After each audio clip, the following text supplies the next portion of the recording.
Hi, everyone. This is Hal Crosman with Screenwriting U, and today we're going to be talking about the 5 keys to great thrillers. Now, before we jump into this, let me just let you know this.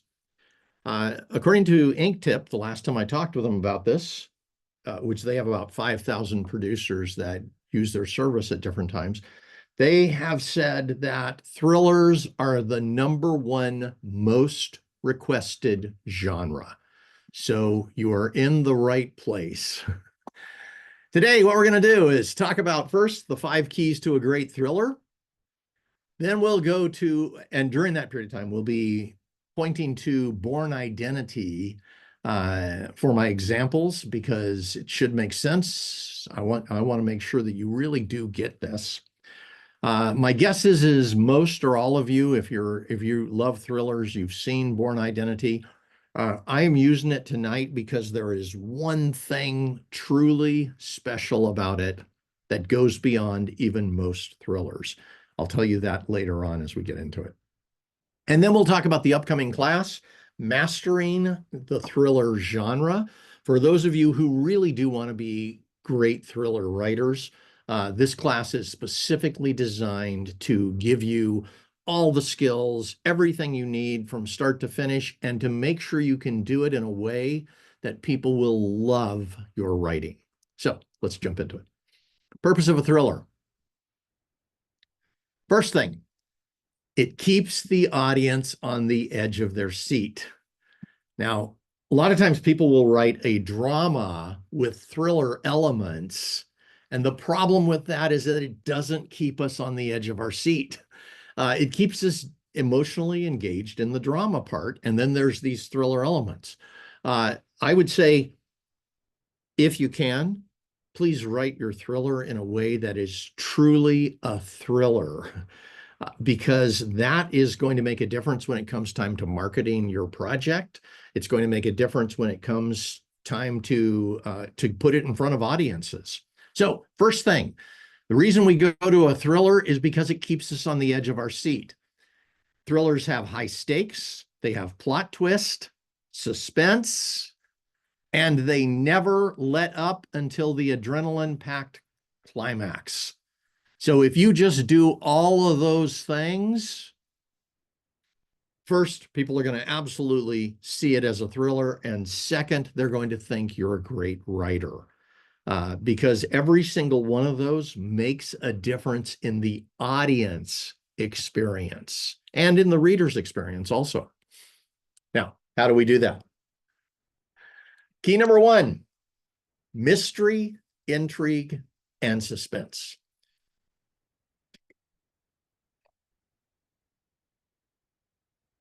So, and by the way, all 3 of these need to be present in any thriller. But usually what happens is you pick one and that's the big focus. It may be intrigue, it may be mystery, it may be suspense. Usually one of them will go beyond where the others do. So let's start with mystery. This is the secret, question, or puzzle that must be solved by the hero to survive. And that's incredibly important. You know, a lot of times people write mysteries that the stakes aren't high enough, and so we aren't deeply engaged in wondering whether or not the protagonist or the hero can live through this. The opening mystery has to suck us in, right, to the rest of the mysteries. Now, if you ever watched Chinatown, you know that the first mystery is the smallest of all of them, right? A lady comes in, claims she's Mrs. Mulwray, wants him to get pictures of her husband with whoever he's cheating on, and it turns out afterwards that none of that was true. That she isn't Mrs. Mulwray, that her husband isn't cheating, and that the person they're getting pictures on is not his girlfriend. That was a mystery that was set up to lure us in and to lure Jake into that story. After that, there were 3 other big mysteries. So the opening mystery gets us in, then it takes us to the main mysteries. Second, you have intrigue. Intrigue. And by the way, intrigue, the big question on that always is, what's going on under the surface? This is the covert, underhanded, and clandestine force or plan of the villain. So it's something we're going to discover along the way. It's something early on you are either hinting at or you are telling us that this villain has a plan. Something is happening here and we don't know why. So we're having to look beneath the surface, right? And keep this in mind. Even though usually the first character that we see is the hero, right? We see Jake in that one in Basic Instinct. We see the detective that is coming in to find out what happened. Usually the first of these two that we see is the hero. What's going on from the beginning is we have stepped into the villain's plan, right? And this is incredibly important. A lot of times people write the story from the hero's perspective, not recognizing that the villain's plan is what the whole thing is about. So if you didn't know your villain's plan and you're just writing the hero's story, what usually happens is you get caught in the second act, and you can't figure out where the rest of the story is going. So this is really important. The villain essentially is the writer of the hero's demise. And what that means is, again, it was the villain's plan that started this. Usually the villain's plan started a year ago, 5 years ago, 10 years ago. If you look at Chinatown, they were at least 10 years into that plan when Jake stumbled on it. So that plan's been in place for all this time, and he stepped into it. And by stepping into it, he got caught up.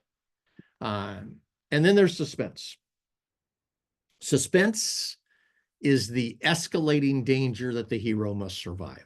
Now, by the way, if you think of suspense, suspense means there is something that's coming up in the future that we're worried about.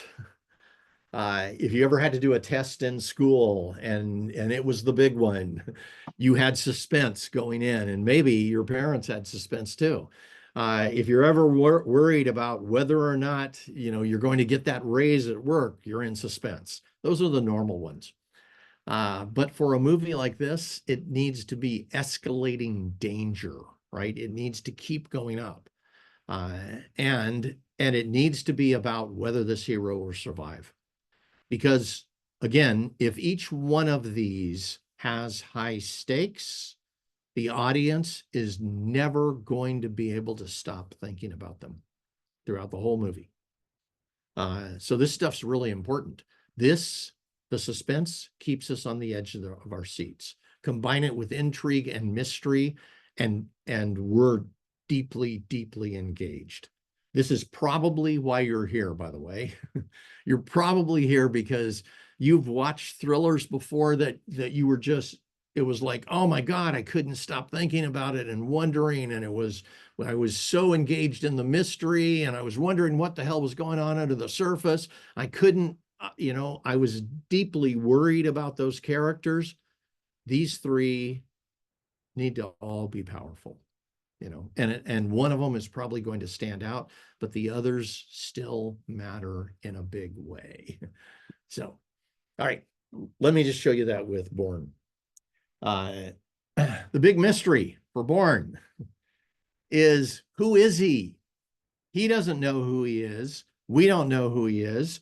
What we do know is this guy showed up on the surface of the ocean. He's floating on the top. This boat picks him up. He's got 2 bullet holes in his back, right? So even though there's mystery, there's also already intrigue from the very beginning. But the intrigue makes the who is he much more important as a mystery.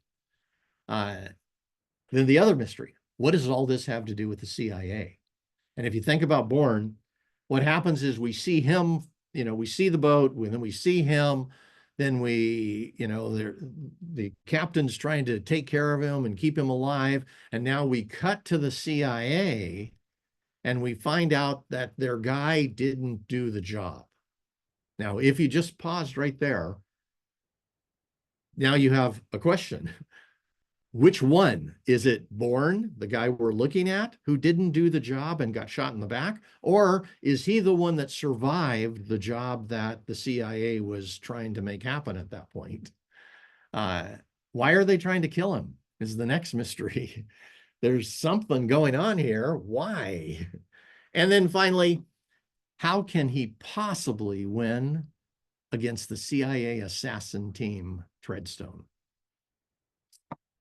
You know, so we've got those four mysteries that essentially are going on in Bourne that start right at the very beginning. Then the big intrigue, Bourne's skills, right? He's on the bench sleeping. There's snow outside. Two German police officers approach him. They tell him he can't be there. And you know, he sits up. He wants them to just leave him alone so he can sleep. They're insisting. And they're talking in German, and suddenly he realizes he can speak German. Where did that come from? And then one of them goes to tap him with a billy club. He grabs it, and at that moment, it comes to him what he can do. 2 seconds later, both of them are on the ground unconscious, and he has their gun in his hand, right? Where did those skills come from? This creates intrigue. There's something under the surface, something we don't know. And they, you know, again, later on, we find out it came from his Treadstone training, right? He's been highly trained for this kind of situation.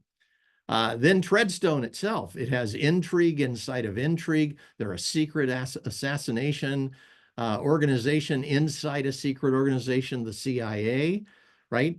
And there's stuff going on that they're hiding from each other. Bourne then at some point takes the fight to them. Again, there's all kinds of intrigue. What are they going to do? How's he going to survive? That kind of thing. He takes it to them, the fight to them at the Paris safe house. He distracts them with the car alarms, and then he breaks in. This is at the very end of the movie. And then the big suspense. Will Conklin and his assassins kill Bourne? And really, we in a way, we start worrying about that early on because he's got 2 bullets in his back, but it becomes really, really clear later on. It's like, first, can Bourne even survive being an amnesiac in this situation? Second, how's he going to survive Conklin? Conklin says early on, I want Bourne in a body bag by sundown. You remember all of this, I'm sure. Will he be caught by all the authorities that are also pursuing him? Because it's not just Conklin that's after him. And is there any way that he can survive the Treadstone assassins when he only remembers small parts of the training that they are highly skilled in? Now, all of this, we got our big intrigue, big mystery, big suspense, all built into this movie. Take those 3 out, and you got nothing here. You know, this is a bland indie movie. If it ever gets done, it's a book that probably as a book doesn't become a bestseller, and no way it gets to the level that it did. So those 3 are, again, key to your success. Now, key number 2, deliver on the thriller conventions. And let's just be clear for a moment what these conventions are, because a lot of times people go, well, I'm going to try to be unique or creative or something like that, and they start messing with the conventions. Keep this in mind. Here's what the conventions are. They're the expectations of the audience and the distributors. I've interviewed 4 different distributors, and I went to their offices to interview them. But on the last one, I took my daughter with me because she was in a film class at that time, and so she videotaped the interview. The guy got into this conversation about filmmakers. He wasn't talking about writers. He was talking about filmmakers because he's a distributor. And he was saying filmmakers who mess with the conventions are the bane of his existence. And he went on to say, I have turned down over 100 different films that were already done because I couldn't legitimately sell them to an audience because they didn't match the genre conventions. Now, keep that in mind and just know producers know this because they're dealing with distributors all the time, but also they're dealing with audiences. And let me just tell you one other story. If you saw the movie The American, this was a movie with George Clooney, and you may not have seen it because it didn't last very long. But let me tell you what happened. It came out on Friday. My wife and I are George Clooney fans. We've met him. So we're going to go see this movie. And Friday night, something came up, so we didn't get to see it. Saturday morning, people on Twitter were trashing it like crazy. So we skipped it that weekend. On Monday, I'm talking with this producer. I'm doing an interview with him, and I said something about conventions, and he goes, "Yeah." He says, "Yeah, he says we're having that problem right now with The American." And I said, "Oh yeah, what's happening with that? Why are people trashing it so badly?" And he said, "Well, it was sold as a thriller, but if you go watch it as a thriller, you'll be unhappy. But if you watch it as a character drama, I think you'll really like it." And I was like, really? It makes that much of a difference? Because I'd seen the trailers and I thought, okay, this is going to be a great movie. So I went in on Tuesday at 5 p.m. to watch that movie, and I was the only one in that entire theater. And I'm analyzing it. So, and what happened was it was a drama with thriller elements. And they didn't know how to sell it because of that, because it was somewhat thriller, but not really. So they sold it as a thriller, and all those audiences got upset about it. They didn't match their expectations, and that movie died. It had what was a big star at that point, George Clooney, big star, should have done well, total failure. So they're really careful about that. Now, producers, because of that, need to see the genre conventions. It makes it so much easier to get distribution. And then, so here they are. Let's do with it. Let's do it. First one, you've got your hero. This is somebody who is unwitting, but resourceful. Now, let me just walk you through this so it's really clear. Your hero, sorry. If you look at Bourne, this absolutely matches who Bourne is, and I'm going to talk about it in just a moment. But he's unwitting because he doesn't know who he is. He's resourceful because he has all this training, right? The unwitting hero is often caught off guard. If we go back to Chinatown, same thing. We've got this detective, Jake, who has no idea what's going on there. He's caught off guard. He gets tricked by this woman. He investigates the whole thing, and he has no idea what the scope of the threat is because he doesn't even think there's a threat. But the hero is also resourceful. He has a unique skill set, or he or she has a unique skill set that fits the challenge. So that's critically important. There are other genres where you can have a hero who has no idea what they're doing. Right? In a comedy, you can easily have that kind. You can have that in a drama. But in a thriller, they're resourceful. They have this set of skills. They just got caught off guard. And the villain is dangerous, devious, unrelenting. Please don't make your villains average people. Because if you do that, then we're not worried about them. We're not afraid of them. We're not looking at this dangerous plan and going, oh my God, how's the hero going to survive? Right? The villain's plan is what makes it difficult for the hero to survive. So this needs to be dangerous, devious, unrelenting. Then We need high stakes that are worth killing for. Now, I know there are probably some thrillers that don't have people killing, but if even in that case, it still needs to be worth it. The stakes need to be that high. You're going to have either real or symbolic life and death situations. So, it could be the death of a country. It could be that somebody is being threatened with death. Or it could be a situation where if they don't do X, death happens, kind of thing. You need these stakes. They need to face danger at every step, either physically, emotionally, or mentally.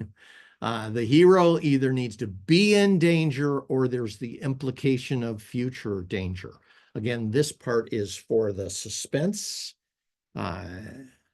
so, and this movie is thrilling because, let me just tell you on this one, Cheryl and I got caught off guard at one point. We were pitching producers on a project that we had optioned. And I come in and I told him it was a thriller. The producer behind the desk listened to our pitch, and then he just said this one question. He goes, and this movie is thrilling because, and I hadn't actually thought I was going to have to answer a question like that. And so I kind of babbled around. But when we got to the end and he chose not to request it, I said, let me just ask you something. You asked that question. You said, this movie is thrilling because, what did you want to hear?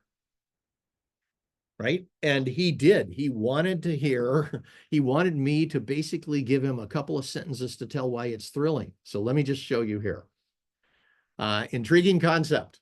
How does a guy with amnesia, this is Bourne, how does a guy with amnesia fight against the strongest intelligence agency in the world, right?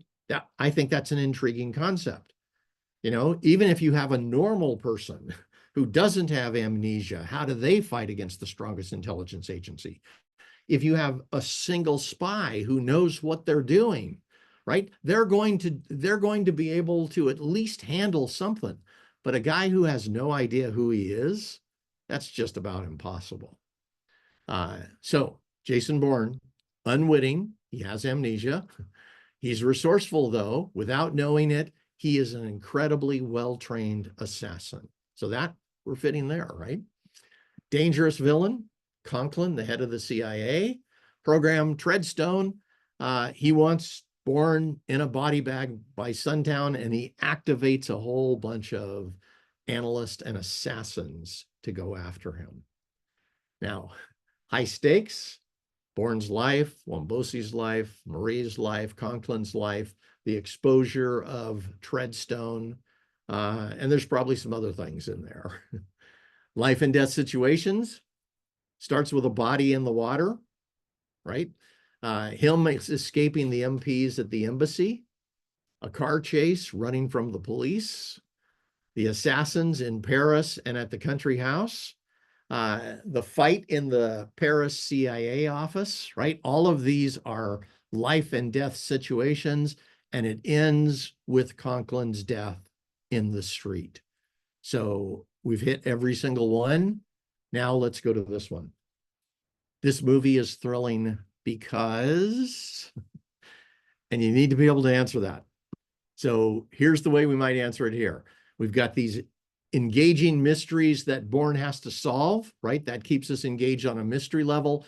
Every mystery that he uncovers puts him in more danger. Plus, there's 29 reveals in this movie.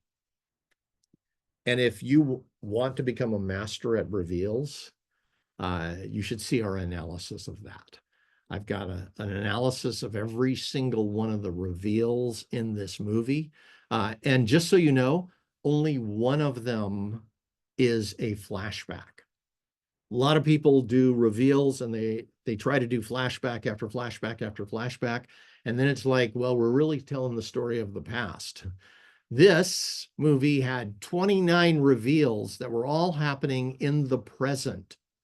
And yes, most of them were about things from the past, but they were happening in the present moment. As stuff occurred to him, it caused him to see the next thing. Or we found out something we hadn't known before because it was happening right this moment.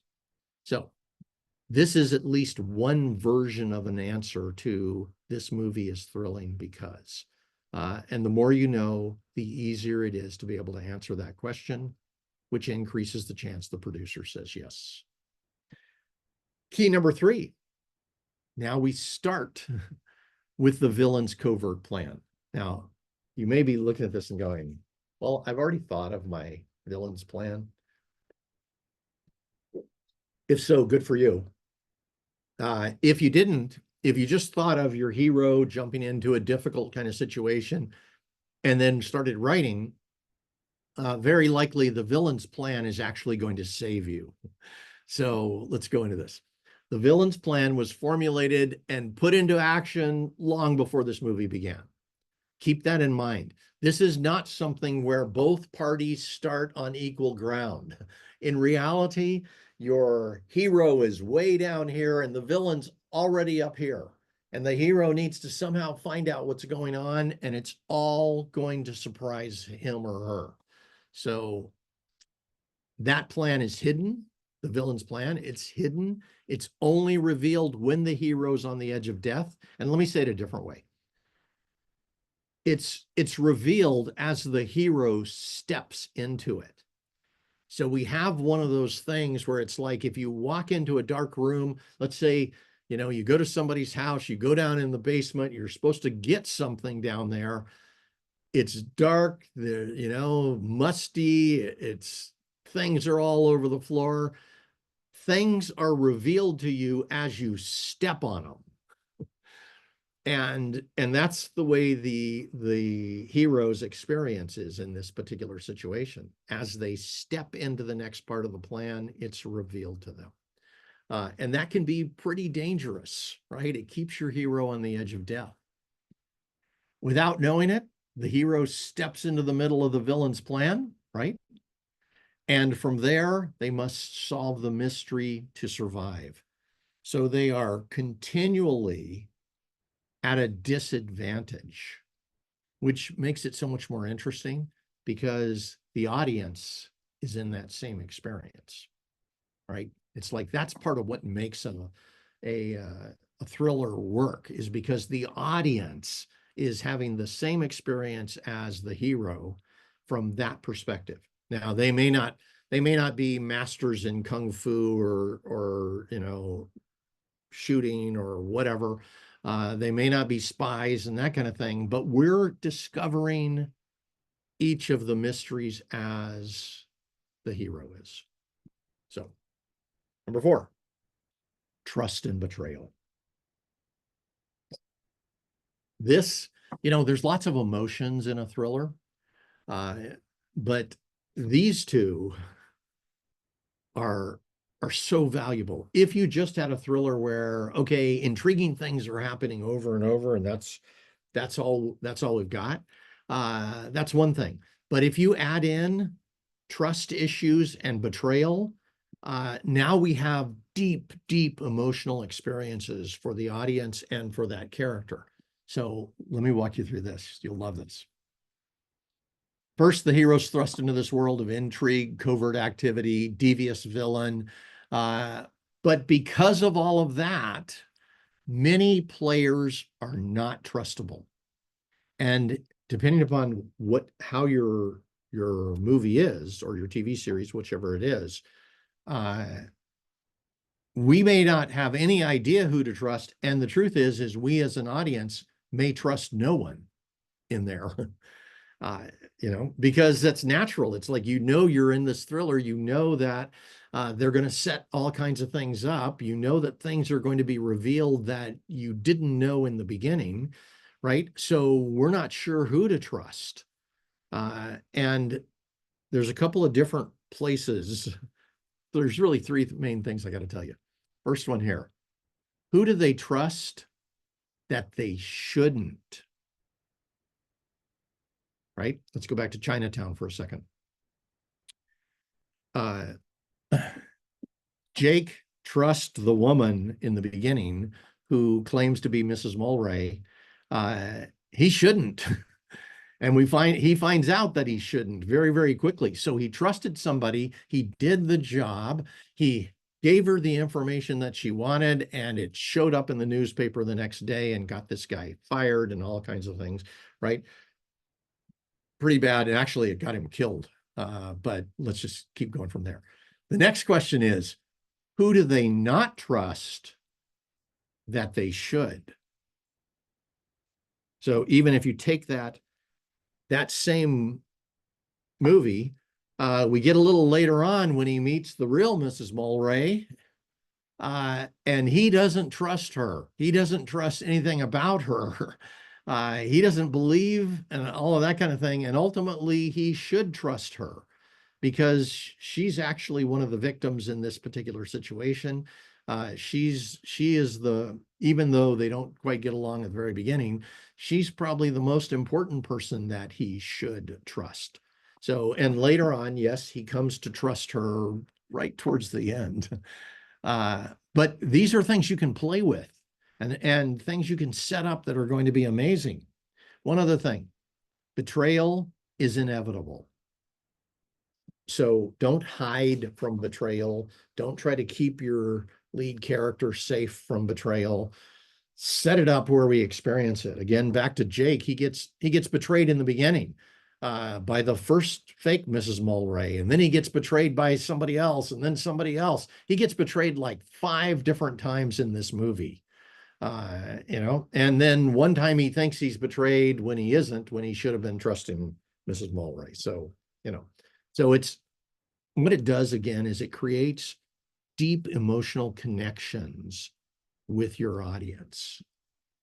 And that's important. It gives us real empathy for the characters. Bourne Identity, who can Bourne trust? And we got a whole list. Can he trust the captain of the boat?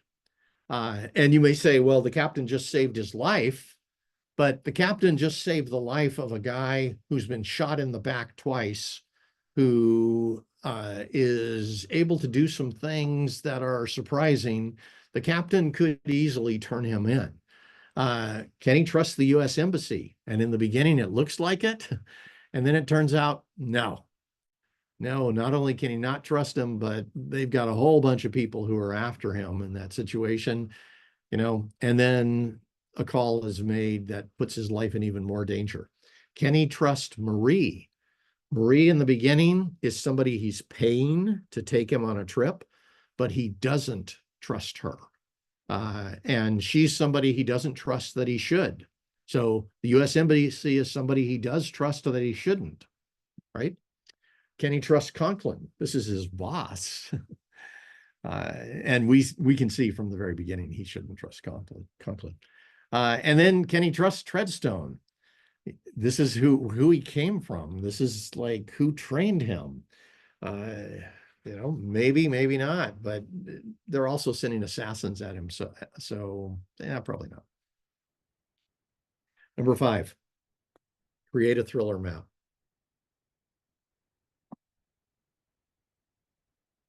Let me tell you a story here before we start. Yeah.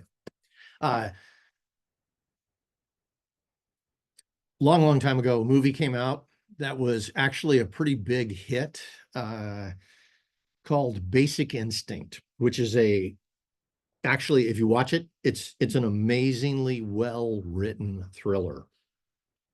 There are some people that don't like it for whatever reasons. Yeah.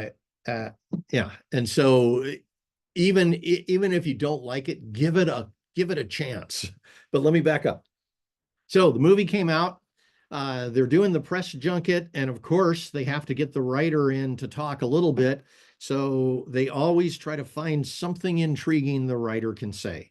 So here was what Joe Esterhaus said, the writer of Basic Instinct, which, by the way, he got paid $3 million for that script. Here's what he said. they asked him, anything exciting about writing it and that kind of thing. And he said, I wrote that script in 13 days.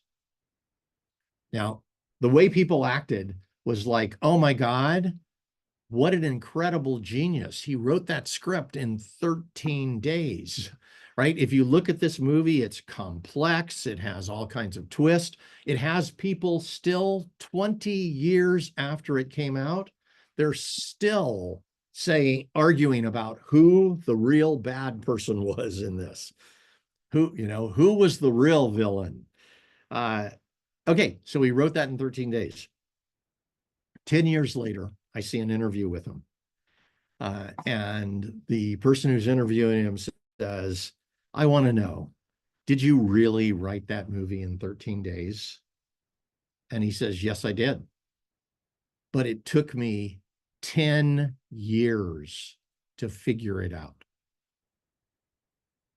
Now, I'm telling you that because the reason he couldn't figure it out, I've listened to other interviews on this, the reason he couldn't figure it out was because he didn't have a thriller map. So what happens in a thriller is you have all of these parts that go together.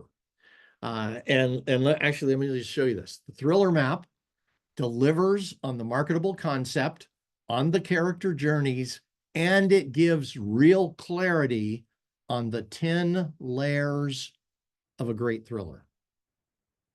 And his problem was he had half of them figured out, but he didn't have the others. And it wasn't until it came to him one day, he had figured out a couple more, but there were two main ones that he figured out in one moment. And when it came to him, he could write that script in 13 days. So a couple of things to know. Having a well-designed thriller map makes your script more professional. It triples the speed of writing. And I'll tell you more about that in a minute, and saves you drafts. It makes it complex, but not confusing. Major issue with poorly written thrillers. I see them all the time in contest. They'll write a thriller that it's like, I'm reading through if I'm a judge on it, I'm reading through and going, well, stuff is confusing, it's missing.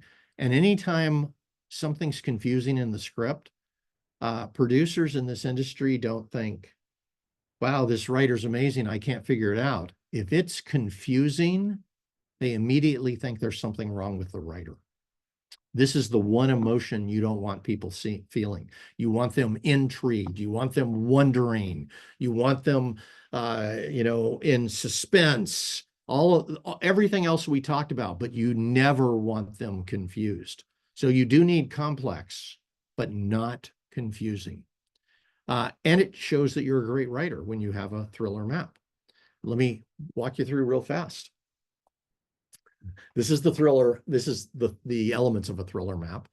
At the very top is the thriller conventions. You absolutely need those, and you need to honor those. Then it's about mystery, intrigue, and suspense. We talked about that earlier. You need an intriguing world and intriguing characters. You need plot twists that keep us engaged and wondering. You need trust and betrayal. We also talked about that. Reveals, clue trails, and misdirection. So all of this has to work together. It has to make sense. And it pretty much all needs to be included if you're going to have a great thriller. Now, knowing that, let me walk you through this class. And then as I'm telling you about this, I'll tell you a few of the other things that need to be in there. But basically what this program is about, mastering the thriller genre, is about having you truly be a master at it. We have had so many people come out of this class and get optioned by producers.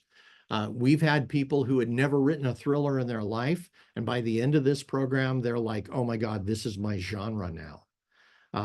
And it's like, there's a reason. So first thing, we walk through the conventions of thrillers. This is what we talked about today. I gave you about a third of that lesson. I kind of gave you an overview of the conventions of thrillers, but you'll establish the conventions of thrillers for your project. Second, then you'll build in the big mystery, big intrigue, and big suspense. So again, you know what these are, but I'll just give you a bunch of tools to be able to do that. Third day, now we'll start stepping into the unknown. It's about how do you create an intriguing world and intriguing characters that are designed for your thriller. And by the way, you are answering all of these questions as we go. Every step we take, you are going to then create that for your project.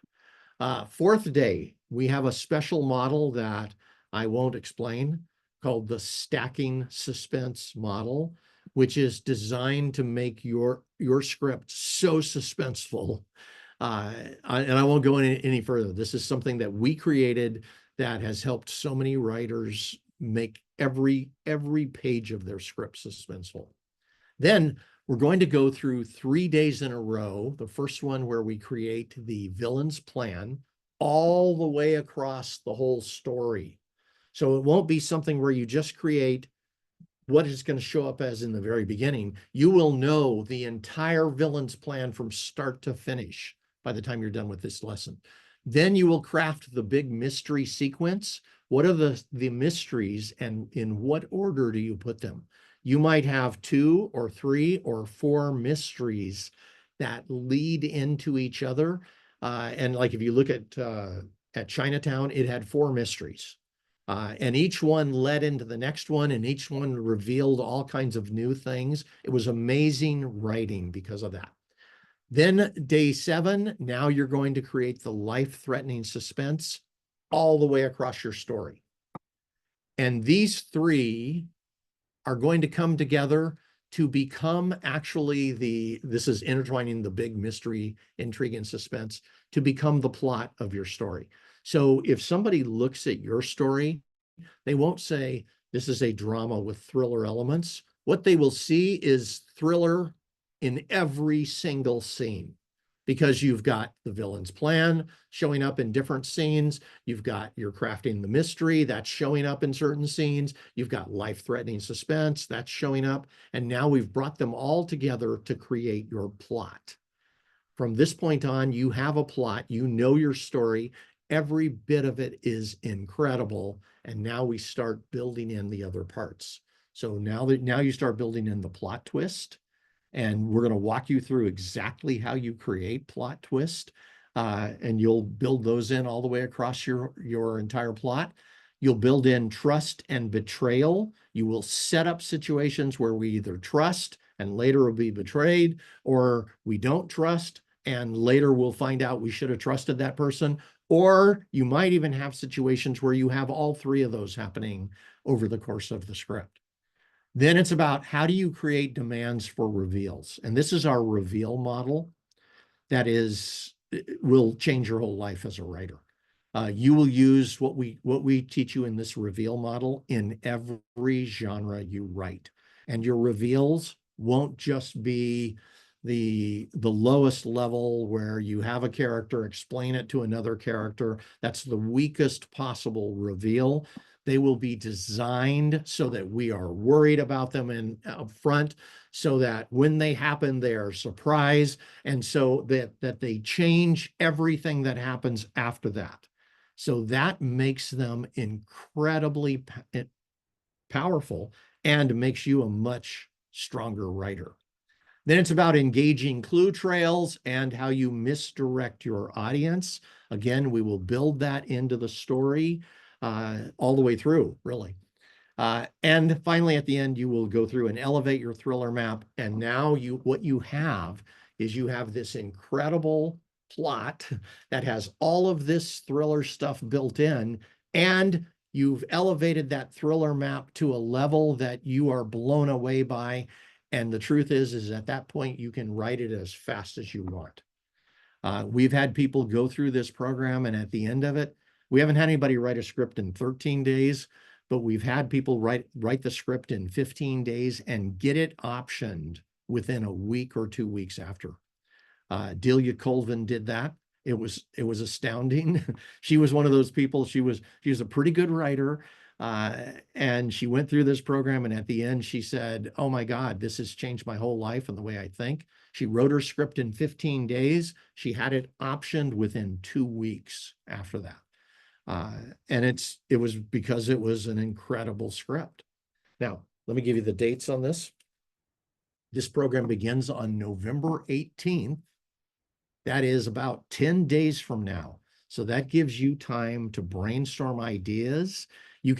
What I'd recommend is you come in with a brand new idea for a project and run it through this.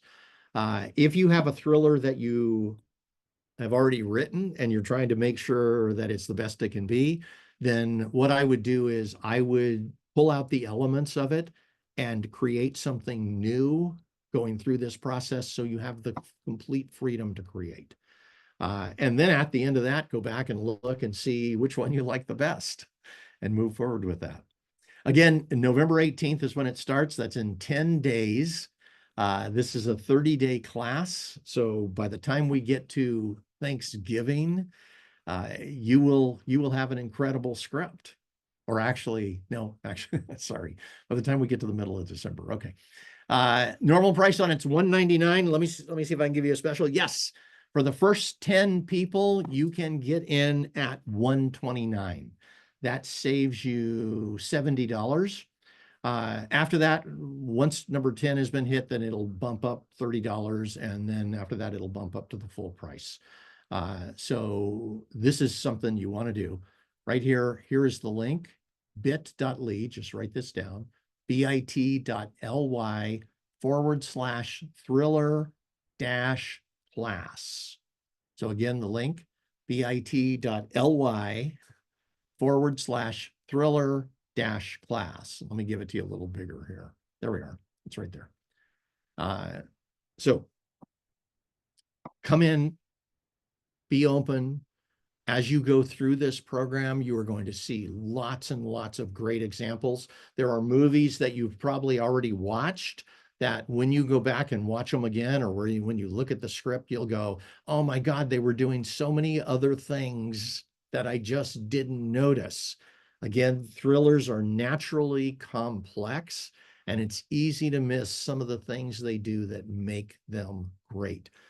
Once you go through this program, from this point on, from now on, you will be able to write thrillers at a much, much higher level. And most important, if you really, truly give it your all, you have a real chance to be able to create something that will have producers respect you. It'll have people in this industry who read your script say, "Oh my God, this is an amazing writer," because you did the things that only the pros are doing. So again, come join us. This is an adventure that will shift things for you in a big way. It will elevate your writing, and it'll give you the ability to write thriller scripts that